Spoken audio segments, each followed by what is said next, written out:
Plus the 27 coaching centre में आपका एक बार फिर स्वागत है। आइए आज हम आधुनिक भारत की नेक्स्ट क्लास लेते हैं। जहाँ से हमने छोड़ा था उसके आगे से आज पढ़ाएंगे और देखेंगे कि वास्को डी गामा के बाद में भारत में कौन आया था और कौन कौन से यहाँ के गवर्नर थे। इसके बारे में जो भी प्रावधान अन्य थे वो सारे पॉइंट या तथ्य जो है इससे जिससे प्रश्न बन सकते हैं वो सारे देखेंगे। तो आइए, हमने आपको बताया था यानी 1498 ईस्वी में और 1500 ईस्वी में और 1502 ईस्वी में और 1524 ईस्वी में ये लगभग 4 मिशन आए थे। मिशन ही कहो या व्यापारिक मंडल कहो या जहाजी बेड़ा कहो।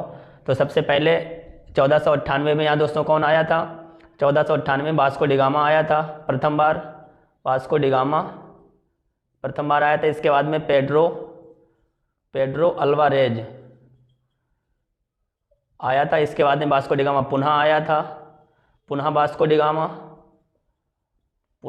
गामा आया था और अंतिम बार वास्को डी गामा आया था। अंतिम बार वास्को डी गामा। तो इसमें देखिए ये है आने का क्रम। तो अंतिम बार जो है 1524 ईस्वी में वास्को डी गामा आया था। तो वास्को डी गामा भारत में कुल कितनी बार आया था? 3 बार आया था, 1 और 2 और 3। अंतिम बार 3 में आया था। यहीं जो है 24 दिसंबर 1524 को इसकी क्या हो गई? मृत्यु हो गई थी। वास्को डी गामा की मृत्यु हो गई। और मृत्यु कहाँ हुई थी इसकी? कोचीन में इसकी मृत्यु हो गई थी और कोचीन में ही इसकी कब्र जो है इसकी बनी हुई है। तो ये हमने बताया था और इसके बारे में वास्को डी गामा के बारे में डिटेल से बता चुके थे कि ये 4 जुलाई 1497 ईस्वी को लिस्बन से निकला था। 4 जहाजी बेड़े थे और ये अफ्रीका के पूर्वी और पश्चिमी तट होते हुए भारत तक पहुंचा था। कालिंदी दोस्तों, कल हमने जो एक बताया था पॉइंट कालिंदी, जैसे ये अफ्रीका के पूर्वी तट पे जो हमने बताया था यहाँ पे कालिंदी है। कालिंदी तो दोस्तों ये जो पॉइंट है वो गलत हो गया था। कालिंदी इसका नाम नहीं, इसका नाम मालिंदी है।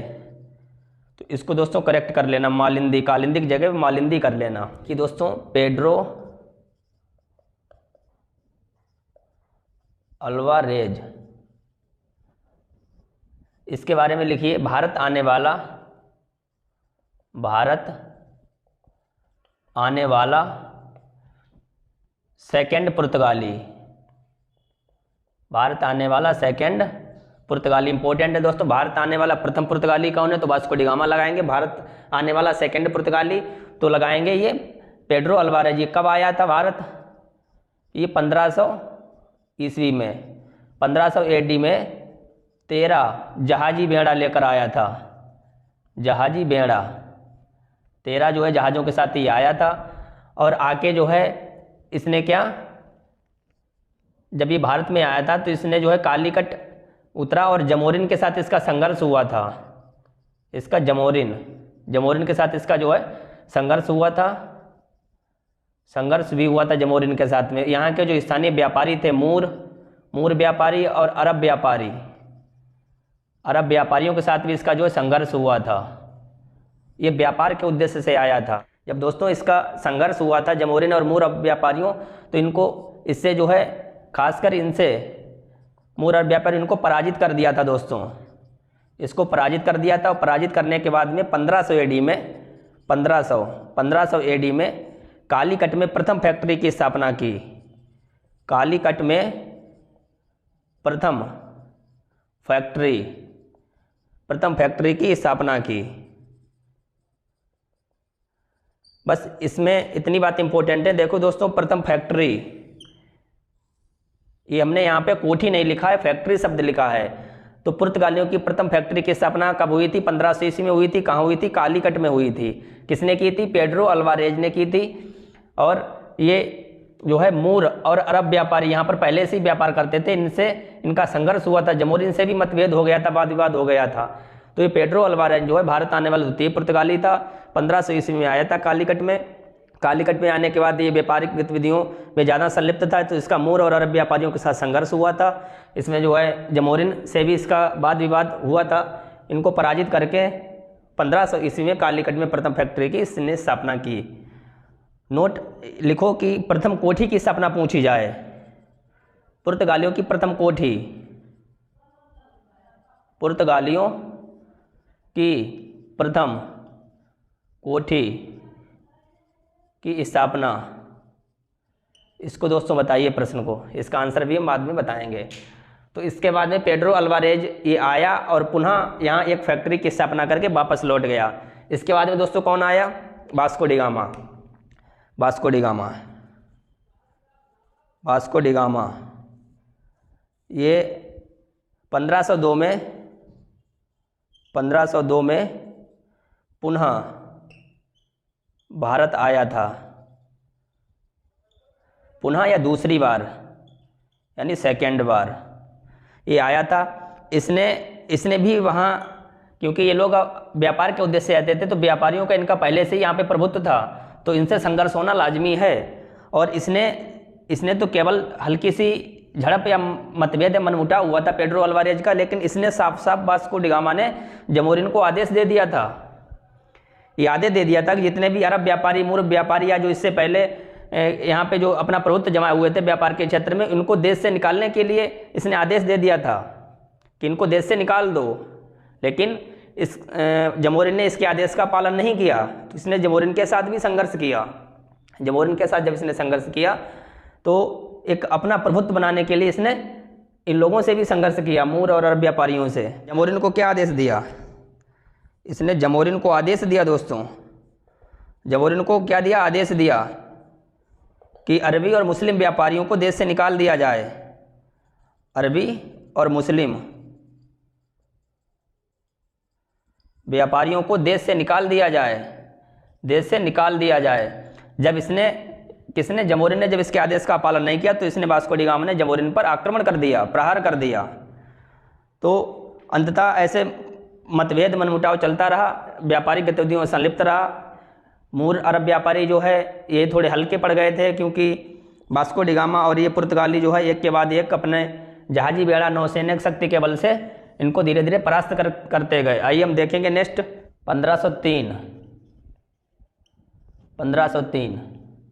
1503 में दोस्तों अल्बुकर्क, फ्रांसिस डी अल्बुकर्क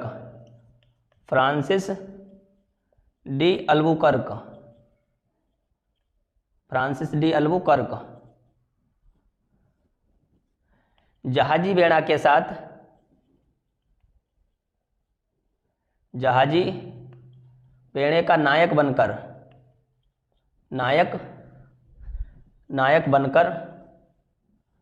1503 में ये भारत आया।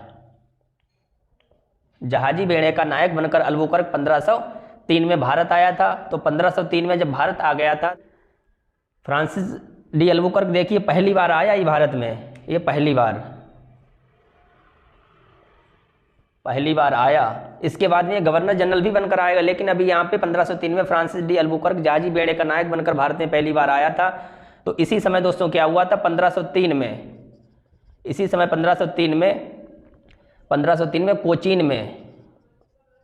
कोचीन में प्रथम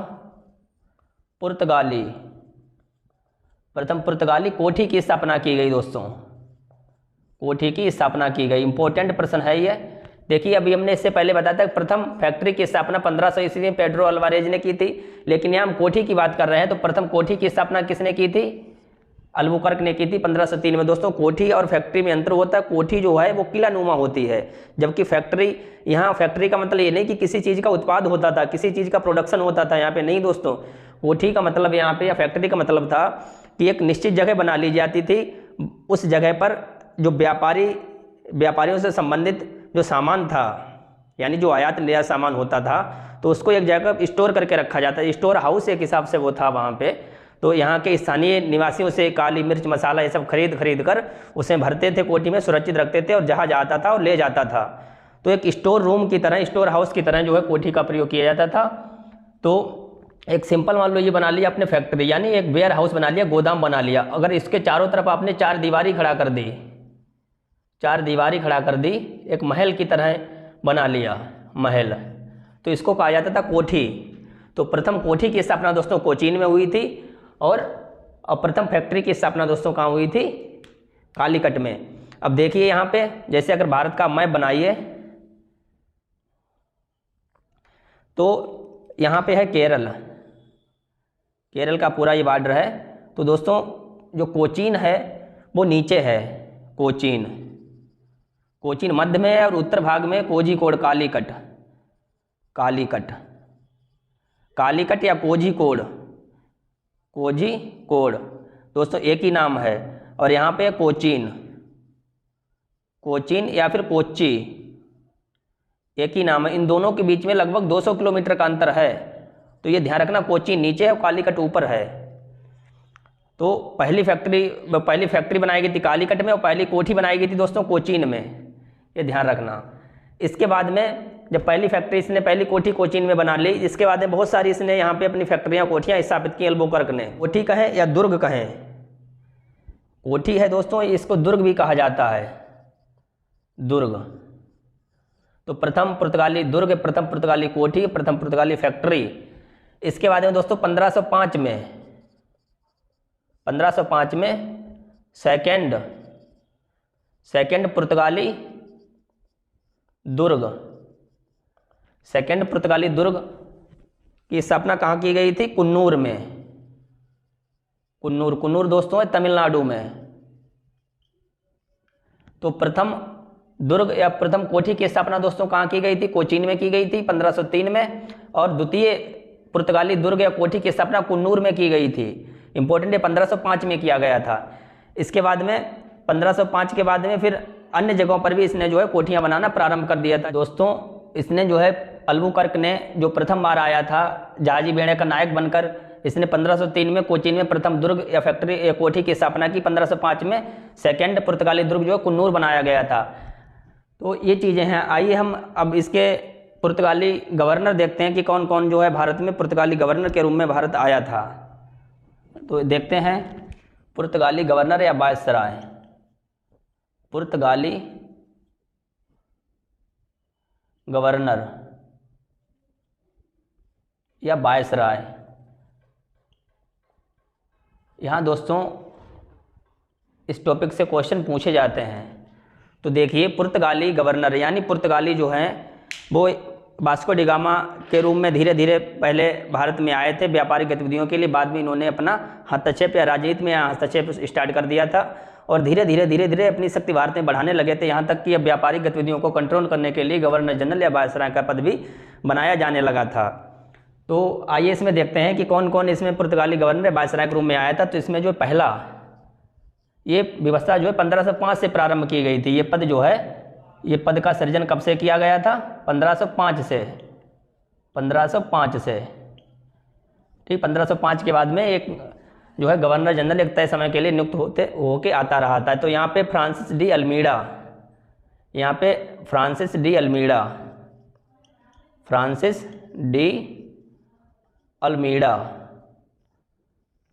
तो ये 1505 से 1509 के लिए आया था। यहाँ पे 1505 से 1509 के लिए फ्रांसिस डी अल्मीडा जो है ये पुर्तगाली गवर्नर था, ये प्रथम पुर्तगाली गवर्नर था ये। तो देखिए इसके बारे में लिखते हैं कि भारत आने वाला प्रथम पुर्तगाली वायसराय,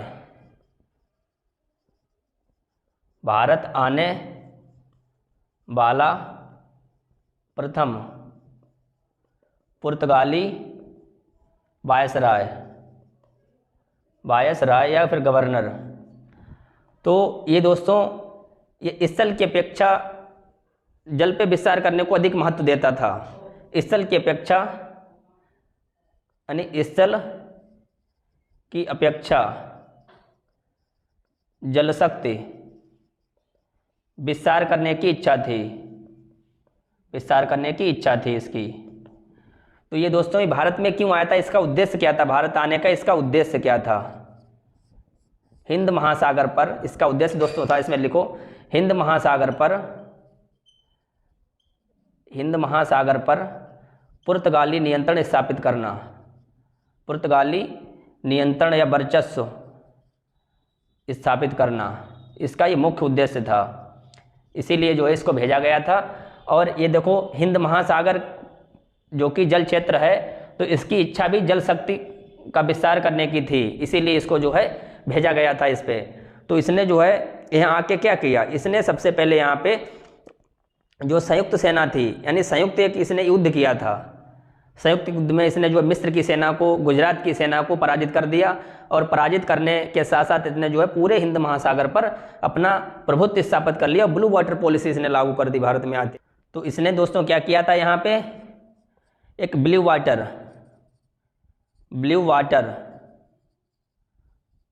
पॉलिसी, इसने जो है ब्लू वाटर पॉलिसी को नीले जल की नीति नहीं कहेंगे, ब्लू जल वाटर पॉलिसी को कहेंगे शांत जल की नीति, शांत जल की नीति। यानी पूरे हिंद महासागर पर अपना नियंत्रण स्थापित करने के लिए इसने ब्लू वाटर पॉलिसी लागू कर दी, शांत जल की नीति लागू कर दी। यानी इस क्षेत्र पर केवल पुर्तगालियों का ही अधिकार रहेगा, कोई हलचल नहीं होगी, कोई गतिविधि नहीं होगी, और जो भी व्यापार वाणिज्य जो भी इससे होगा तो वो पुर्तगालियों की इच्छा शक्ति के अनुसार होगा।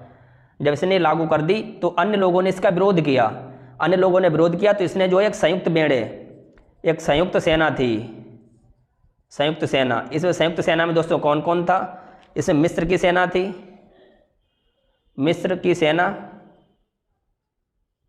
इसमें जो गुजरात की भी सेना थी, मिस्र की सेना, गुजरात की सेना,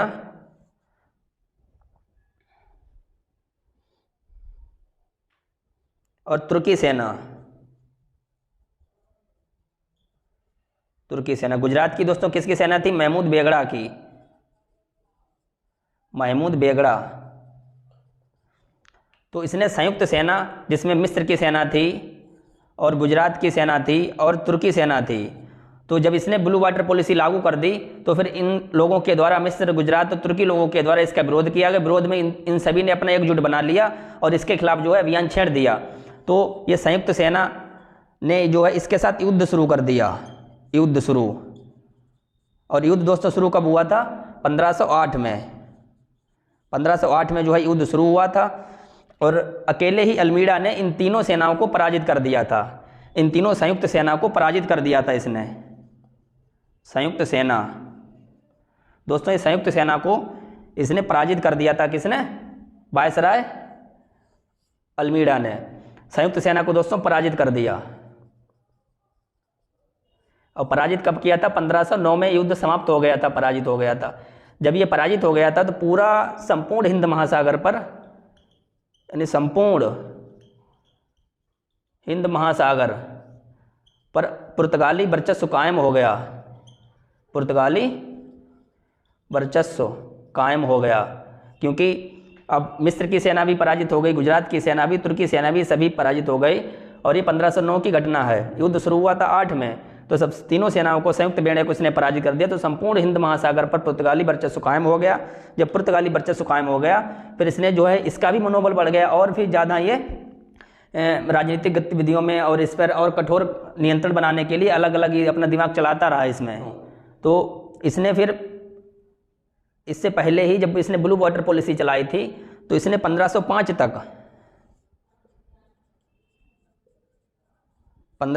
तक दोस्तों अनेक दुर्ग स्थापित कर लिए, दुर्ग या फैक्ट्रियां स्थापित कर ली थी इसने, अपना वर्चस्व कायम करके और अपनी जो शक्ति बढ़ा ली थी। और नए नए जगह पर ये व्यापारी कोठी, व्यापारी फैक्ट्री बनाता चला गया। तो इसने 1505 तक दोस्तों देखिए कहाँ कहाँ पर इसने फैक्ट्री अपनी स्थापित कर ली थी। अंजीवाड़ा, यानी पुर्तगालियों की 1505 तक अंजीवाड़ा, और इसके बाद में कुन्नूर और किलवा में जो है इसके दुर्ग स्थापित हो गए थे,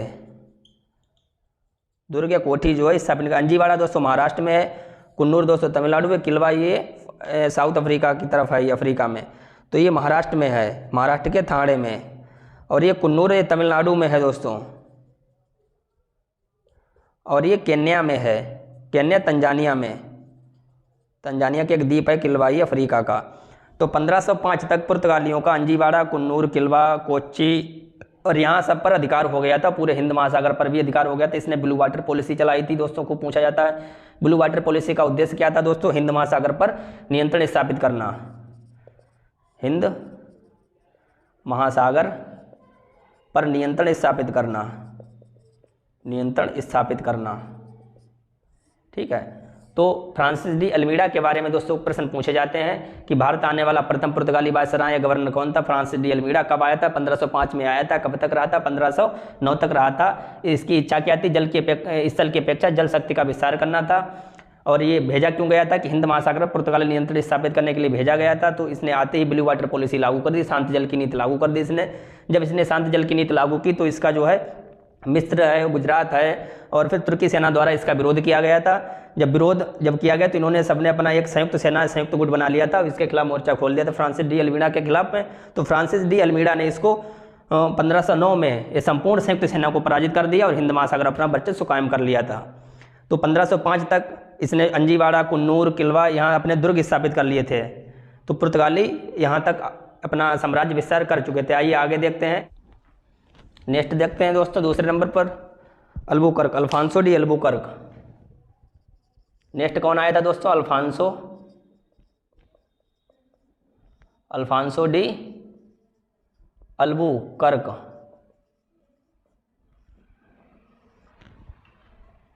अल्बुकर्क ये दोस्तों कब आया था? 1509 से 1515 तक रहा था ये। देखिए दोस्तों, अल्बुकर्क सबसे पहले भारत में कब आया था? सबसे पहली बार 1503 में भारत आया था, ये ध्यान रखना। 1503 में भारत आया था। इसने जो है कोचीन में दुर्ग भी स्थापित किया था। और वायसराय के रूप में कब आया था? 1515 में। वो 1509 में भारत आने वाला सेकंड गवर्नर था ये, सेकंड गवर्नर या फिर वायसराय। सेकंड गवर्नर या वायसराय दोस्तों कौन था? अल्बुकर्क था। कब आया था गवर्नर के रूप में? 1509 में, लेकिन सबसे पहली बार 1503 में आया था दोस्तों। भारत में पुर्तगाली सत्ता का वास्तविक संस्थापक कहा जाता है इसको। भारत में पुर्तगाली सत्ता, भारत में पुर्तगाली सत्ता का वास्तविक संस्थापक कहा जाता है इसको, वास्तविक संस्थापक कहा जाता है। जबकि पहले कौन आया था? अल्मीडा आया था, लेकिन इसको पुर्तगाली शक्ति का वास्तविक संस्थापक कहा जाता है। पुर्तगाली संस्था या पुर्तगाली शक्ति, यहाँ पे शक्ति लिखो दोस्तों, पुर्तगाली शक्ति या पुर्तगाली सत्ता का वास्तविक स्थापक था। इसने दोस्तों यहाँ क्या क्या किया था, इसकी घटनाक्रम देखिए, घटनाक्रम। तो इसने दोस्तों बीजापुर, जो गोलकुंडा के क्षेत्र में पड़ता था, बीजापुर के सुल्तान आदिल शाह से इसने छल कपट के माध्यम से क्या जीत लिया था? गोवा पर अपना नियंत्रण स्थापित कर लिया था। तो भारत में पुर्तगाली का प्रथम उपनिवेश कौन सा था? गोवा। तो सबसे पहली घटना इसकी जो है, इसने गोवा पर आते ही कब्जा कर लिया था। इसका दोस्तों मुख्यालय क्या था? इसका मुख्यालय इसने क्या बनाया था? ये भी क्वेश्चन इंपॉर्टेंट है। मुख्यालय इसका था कोचीन, क्योंकि कोचीन में ही प्रथम दुर्ग बनाया गया, तो कोचीन से ही सत्ता इसकी संचालित होती थी। आइए घटनाक्रम देखते हैं। नवंबर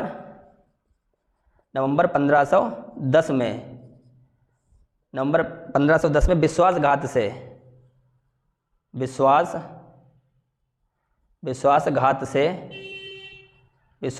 इसने गोवा पर कब्जा कर लिया था। गोवा पर कब्जा कर लिया था इसने। इंपॉर्टेंट दोस्तों है, गोवा पर कब्जा करने वाला प्रथम पुर्तगाली कौन था? तो गोवा पर कब्जा कर लिया था। कब किया दोस्तों? 1510 में किया था, विश्वासघात से किया था। अब गोवा किसके नियंत्रण में था? गोवा जो है आदिल शाही वंश था, आदिल शाही वंश के संस्थापक, आदिल शाही वंश के संस्थापक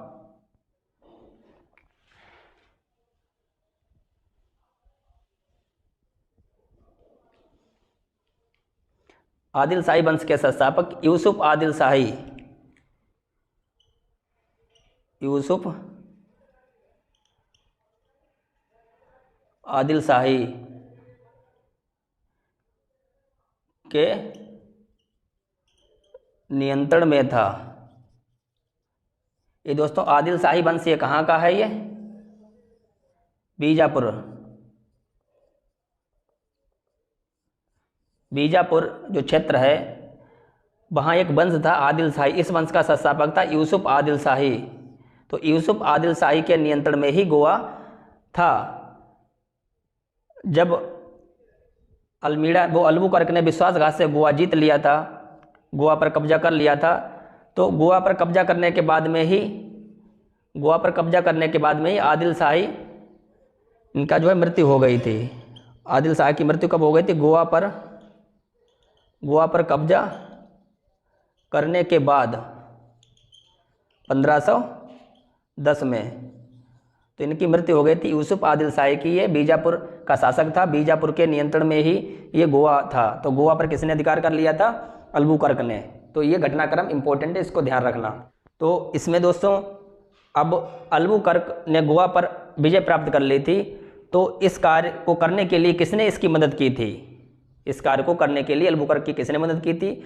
तो दोस्तों तिमैया नाम का एक हिंदू व्यक्ति था, उसने अल्बुकर्क की गोवा पर विजय करने के लिए मदद की थी। तो इसको नोट कर लीजिएगा। तो इसमें लिखिए दोस्तों नोट करके, गोवा पर विजय करने के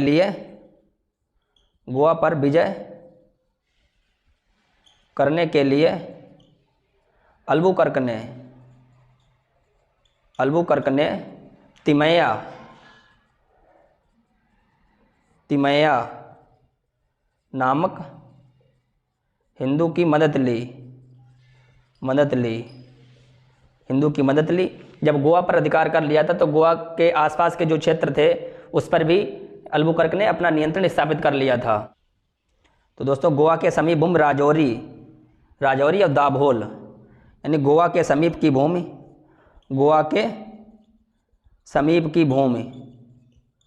या बंदरगाह, इसमें राजौरी था, राजौरी और दाभोल, ये दोनों जो है बंदरगाह थे, राजौरी और दाभोल बंदरगाह। इन पर भी जो है नियंत्रण स्थापित कर लिया था। किसने? अल्बुकर्क ने। तो दोस्तों नोट करके एक पॉइंट लिखो कि पुर्तगाली का प्रथम उपनिवेश भारत में कौन सा था? तो गोवा। पुर्तगालियों का प्रथम उपनिवेश यहाँ पे लिखिए दोस्तों, इंपॉर्टेंट प्रश्न है ये। पुर्तगालियों का भारत में प्रथम उपनिवेश दोस्तों कौन था? तो गोवा था। इसको इंपॉर्टेंट है, ध्यान रखना। तो पुर्तगालियों की प्रथम फैक्ट्री कालीकट, प्रथम दुर्ग कोचीन और प्रथम उपनिवेश गोवा। 1510 में गोवा को जीत लिया था। गोवा किसके नियंत्रण में था? बीजापुर के सुल्तान आदिल शाही के नियंत्रण में था। ये आदिल शाही किस वंश का था? आदिल शाही वंश का था। जब गोवा पर नियंत्रण हो गया तो गोवा पर कब्जे के बाद में इसकी 1510 में मृत्यु भी हो गई थी। और गोवा पर कब्जा करने के लिए एक तिमैया नामक हिंदू की मदद ली थी। और इसके कब्जा करने के बाद में राजौरी और दाभोल, ये दो बंदरगाह थे, इस पर भी इसने नियंत्रण स्थापित कर लिया था दोस्तों ये दोनों बंदरगाह कहाँ थे? महाराष्ट्र के थे। ये दोनों बंदरगाह दोस्तों महाराष्ट्र के थे, तो ये भी ध्यान रखना। आइए इसकी नेक्स्ट घटना देखते हैं। तो पहली घटना इसकी 1510 वाली गोवा पर कब्जा करने की थी, इससे संबंधित हमने अन्य तथ्य भी बता दिए। आइए नेक्स्ट देखते हैं दोस्तों 1511। तो दोस्तों देखते हैं 1511 में इसने दोस्तों मलक्का की मंडी, दक्षिणी पूर्वी एशिया की सबसे बड़ी मंडी मलक्का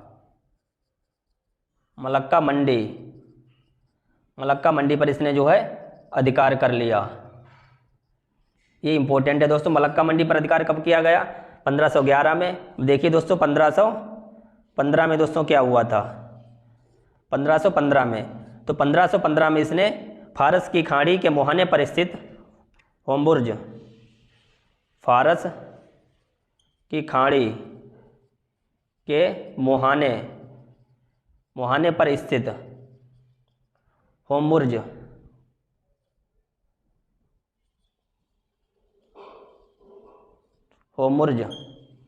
पर इसने जो है अधिकार कर लिया था। और 1515 में ही इसने चर्च की स्थापना की थी। एक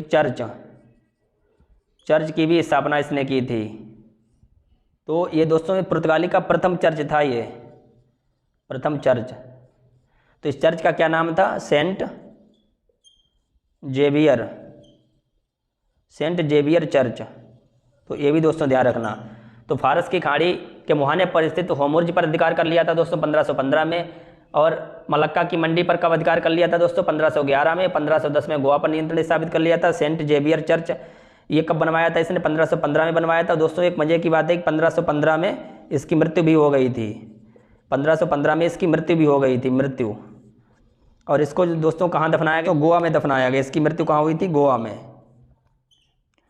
गोवा में मृत्यु हुई थी इसकी, और यहीं इसे दफनाया गया। और दोस्तों वास्को डी गामा की मृत्यु कोचीन में हुई थी। तो इसकी ये कुछ अन्य चीज़ें हैं। आइए इसकी पॉलिसी देखते हैं क्या क्या थी। तो इसने भारत में एक विवाह नीति लागू की थी। कौन सी नीति इसने लागू की थी? विवाह नीति, विवाह नीति। तो भारत में विवाह नीति लागू करने वाला प्रथम गवर्नर, भारत में विवाह नीति लागू करने वाला प्रथम गवर्नर या प्रथम पुर्तगाली या प्रथम यूरोपीय। इसने विवाह की नीति इसकी क्या थी? इसने सती प्रथा का विरोध किया था, और जो इसने सती जो है जिनके पति मर जाते थे, जो सती होने के लिए थी, उनको इसने रोका, और उनके साथ पुर्तगालियों का विवाह कराने पर इसने जोर दिया था। तो ये इसकी पॉलिसी थी। इसने दोस्तों क्या किया? पुर्तगालियों को भारतीय स्त्रियों जो कि विधवा स्त्री थीं,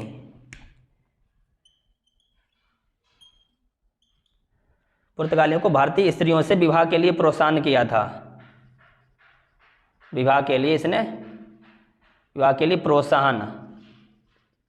प्रोत्साहन दिया। ठीक है। तो इस तरह इसने सती प्रथा का विरोध किया था। सती प्रथा का विरोध किया, लेकिन ये अपने ही फायदे के लिए था इनका। ऐसा नहीं कोई समाज में सुधार करना चाहते थे, अपने फायदे के लिए सती प्रथा का इन्होंने विरोध किया। जो स्त्रियां जो हैं जिनके पति मर जाते थे, विधवा स्त्री, उनसे पुर्तगालियों का विवाह कराकर और अपनी जनसंख्या, अपना धर्म का प्रचार प्रसार करने का इनका मन था। तो ऐसा नहीं कोई समाज सुधारक के लिए इन्होंने कोई काम किया हो सती प्रथा, क्योंकि सती प्रथा खत्म करना अच्छी बात होती है, चाहे वो अपने फायदे के लिए हो, किसी के लिए हो। तो इसीलिए इनको राजा राम मोहन राय का, यानी अल्बुकर्क को राजा राम मोहन राय का पूर्वगामी कहा जाता है। बाद में बहुत बड़े स्तर पर राजा राम मोहन राय ने सती प्रथा का विरोध किया था। तो पूर्वगामी किसे कहा जाता है? अल्बुकर्क को। तो इसकी विवाह पॉलिसी ये दोस्तों थी। एक इससे संबंधित और प्रश्न बनता है कि पुर्तगालियों ने फादर लुइस, इनके एक जो है धार्मिक धर्मगुरु थे फादर लुइस या फादर लुई को विजयनगर के दरबार में भेजा।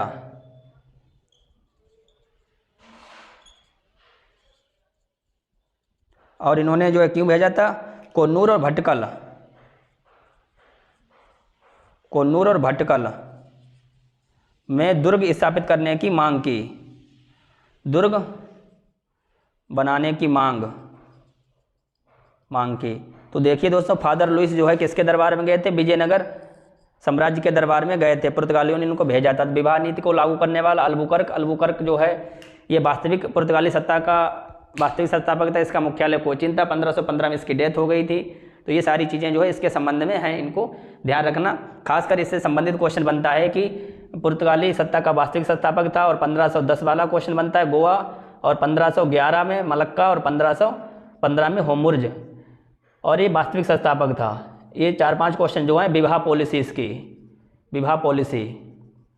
इसकी क्या थी। तो इससे जो है 4-5 क्वेश्चन बनते हैं। इसका टाइम ध्यान रखना, टाइम कब आया था।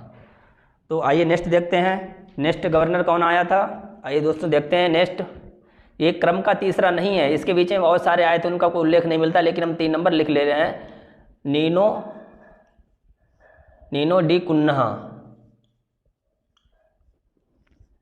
इसका टाइम क्या था? 1529 से 1538, 1538, यानी सर्वाधिक समय तक पुर्तगाली गवर्नर रहा ये, सर्वाधिक समय तक,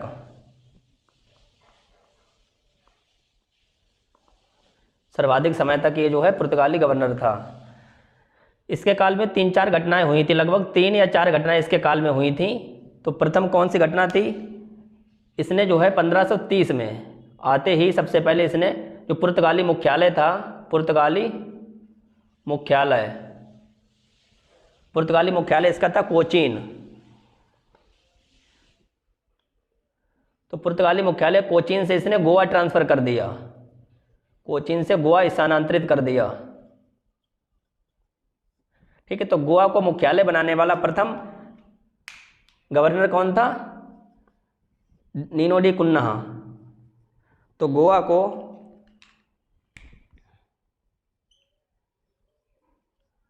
को पुर्तगाली मुख्यालय सर्वप्रथम नीनो डी कुन्हा ने बनाया था। ये दोस्तों बहुत ही इंपॉर्टेंट फैक्ट है। देखो, गोवा पर कब्जा किसने किया था? अल्बुकर्क ने। लेकिन इसको राजधानी कब बनाया गया था, वो मुख्यालय कब बनाया गया था? तो 1530 में। तो देखो 1510 में गोवा पर अधिकार किया गया था, गोवा पर कब्जा किया गया था, और 1530 को गोवा को मुख्यालय बना दिया गया था। ये दोनों तिथियां इंपॉर्टेंट हैं। ठीक है, इसके बाद में इसकी अन्य महत्वपूर्ण क्या है इसकी बात देखिए। 1530 के बाद में 1534 में इसने एक द्वीप था, द्वीप पर अधिकार कर लिया था। दमन द्वीप वाला द्वीप क्षेत्र है ये। और 1535 में इसने सालसेट द्वीप और बेसिन द्वीप पर अधिकार कर लिया था। बेसिन द्वीप पर अधिकार। तो द्वीप पर कब अधिकार किया था? 1534 में। सालसेट द्वीप पर कब अधिकार किया था? 1535 में। और बेसिन द्वीप पर इसने कब कब्जा किया था? 1535 में। तो इसकी ये 3 बातें इंपॉर्टेंट हो गई, 3-4।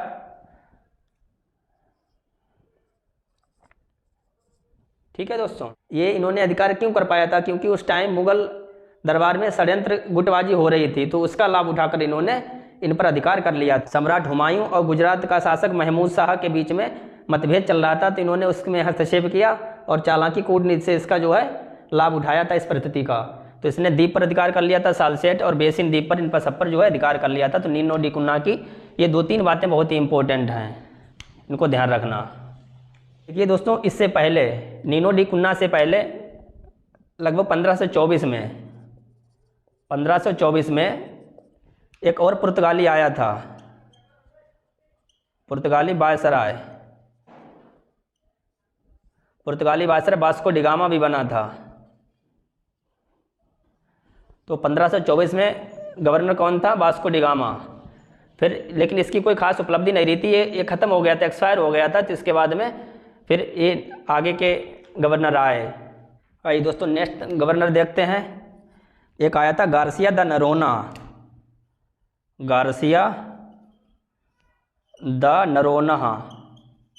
ये भी आया था 1538 में। एक दोस्तों आया था अल्फांसो डिसूजा, एक ये भी दोस्तों आया था। एक और आया था एस्टानियो द नरोना। तो दोस्तों ये अन्य के भी नाम थे, इसमें डिसूजा इंपॉर्टेंट है। ईसाइयत के धर्मगुरु सेंट जेवियर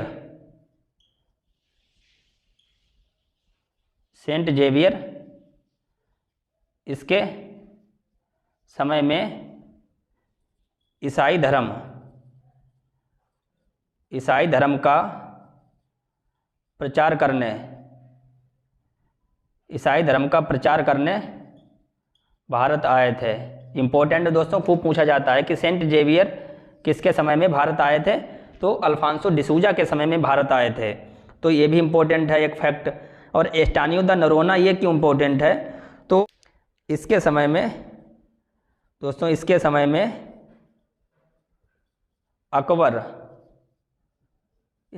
अकबर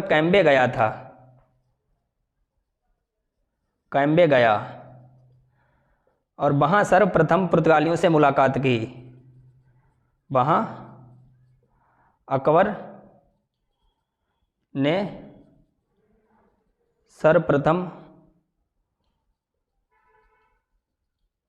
पुर्तगालियों से भेंट की। वहाँ अकबर ने पहली बार, यहाँ पे सर्वप्रथम ने पहली बार लिखो दोस्तों, पहली बार पुर्तगालियों से भेंट की। तो अकबर का पुर्तगालियों से पहली बार परिचय या भेंट कब हुआ था, तो 15 जो है जब ये कैम्बे गया था, ये 1571 की घटना है।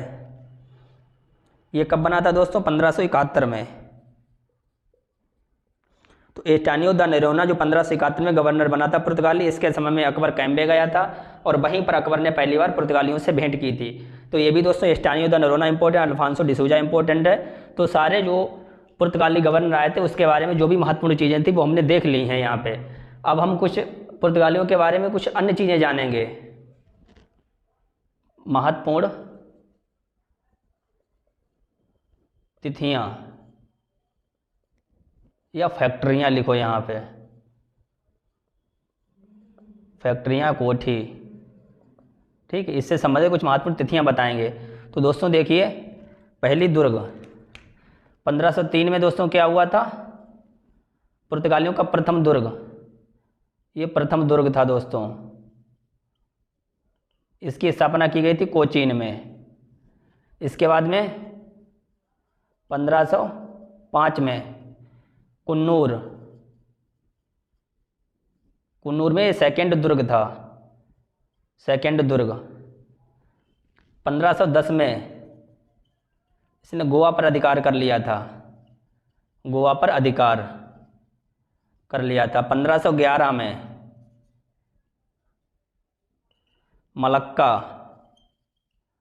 मलक्का मंडी पर अधिकार कर लिया था। 1515 में होमुर्ज पर अधिकार कर लिया था, होमुर्ज पर अधिकार। 1515 में ही दोस्तों इसने सेंट जेवियर चर्च बनवाई थी, प्रथम चर्च की स्थापना, सेंट जेवियर चर्च। इसके बाद में 1500 में इसकी मृत्यु हो गई थी, ये दोस्तों गोवा में हुई थी। इसके बाद में 1518 में दोस्तों क्या हुआ था, चीन के सचाओ द्वीप पर बस्ती बनाना प्रारंभ कर दी थी। चीन के एक द्वीप है सचाओ द्वीप पर बस्ती बनाना शुरू कर दिया था। 1531 में चाउल एक द्वीप है, चाउल द्वीप पर जो है अधिकार कर लिया था। इसके बाद में देखते हैं 1534 में सालसेट और बेसिन पर अधिकार कर लिया था। और 1535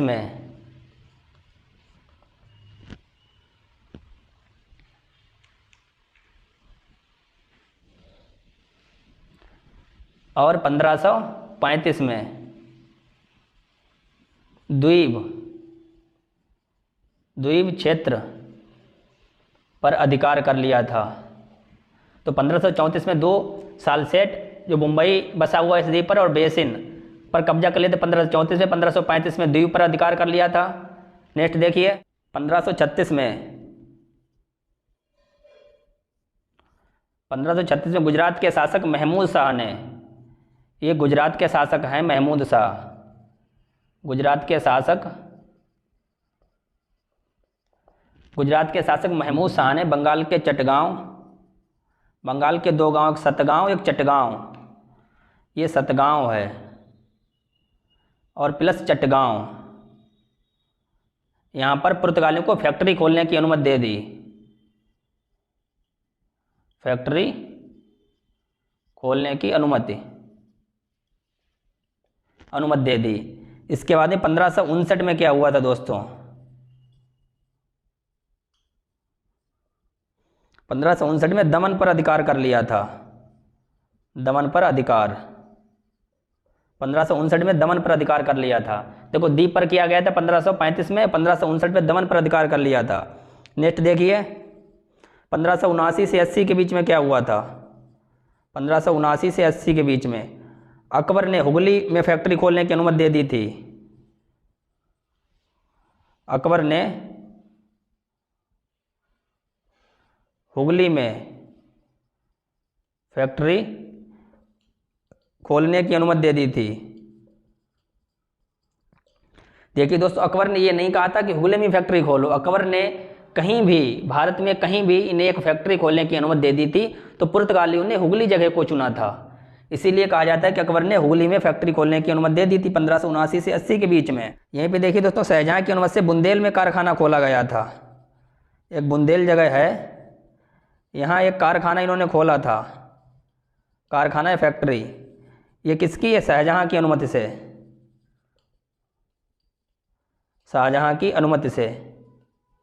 तो ये भी इंपॉर्टेंट है, बुंदेल में शाहजहां की अनुमति से, हुगली में अकबर की अनुमति से, दमन पर 1559 में अधिकार। 1536 में गुजरात के शासक महमूद शाह ने बंगाल के सतगांव और चटगांव में फैक्ट्री खोलने की अनुमति दे दी। 1535 में द्वीप पर अधिकार, 1534 में सालसेट और बेसिन पर अधिकार कर लिया था। 1503 में प्रथम दुर्ग बनाया था कोचीन में, द्वितीय दुर्ग 1505 में कुन्नूर में बनाया गया था। 1510 में दोस्तों गोवा पर अधिकार किया था। 1511 में मलक्का मंडी पर अधिकार कर लिया था। 1515 में होमुर्ज, ये फारस की खाड़ी के मुहाने पर स्थित है, इस पर अधिकार कर लिया था। और 1515 में ही इन्होंने सेंट जेवियर चर्च भी बनाई थी। 1515 में इनकी गोवा में मृत्यु हो गई थी, यहीं पर इनको दफनाया गया था। किसको, ये मृत्यु दोस्तों यहाँ पे किसकी हो गई थी, तो मृत्यु लिखो अल्बुकर्क की।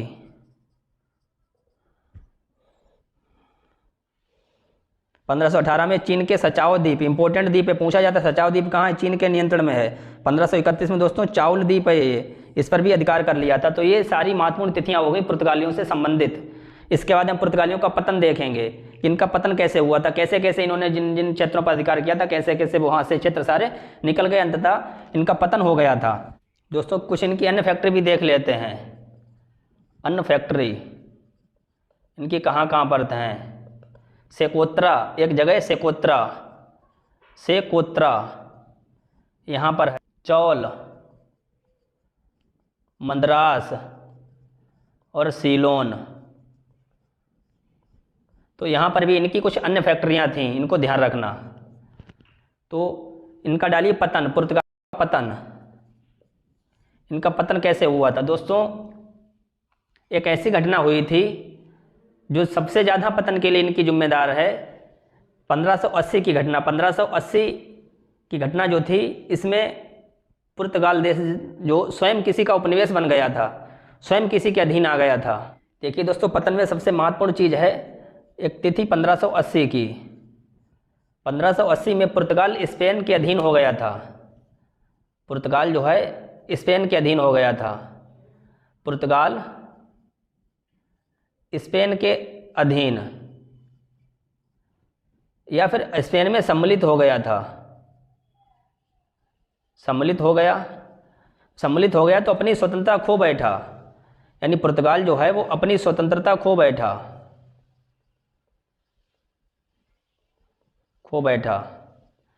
जब अपनी स्वतंत्रता खो बैठेगा फिर इसके व्यापारिक गतिविधियों पर भी स्पेन का अधिकार हो जाएगा और अपने स्वतंत्र निर्णय से कुछ नहीं कर सकता है। तो ये सबसे महत्वपूर्ण घटना थी इसके पतन को लेकर। इसके बाद में धीरे धीरे यहाँ पे अन्य शक्तियाँ भी आ गई थी। देखिए डच भी आ गए थे, अंग्रेज भी आ गए थे, तो उनसे भी इनका संघर्ष हुआ था। पुर्तगाली जो थे ये अपने आप को अंग्रेज़ों से और डचों से मुकाबला नहीं कर सके, अंग्रेज़ों से और डचों से मुकाबला नहीं कर सके, और उनकी जो है सैन्य क्षमता या जो है उनकी हिंद महासागर की नीति और उनके तरह तरह के योग्य उत्तराधिकारी नेतृत्वकर्ता वो इनसे कहीं ज़्यादा अच्छे थे, इसीलिए फिर ये उनकी बराबरी नहीं कर सके। के लिए दोस्तों इतना ही। कल हम पढ़ेंगे इनका पुर्तगालियों का पतन, इनका पतन पढ़ेंगे, पतन के बाद में इनका प्रभाव पढ़ेंगे, इसका भारत पे क्या क्या प्रभाव पड़ा था इनका। ठीक है दोस्तों, बने रहिए हमारे चैनल पे, और ये कंटिन्यू सीरीज चला रहे हैं, इसको ध्यानपूर्वक पढ़िए, नोट्स बनाइए। धन्यवाद दोस्तों।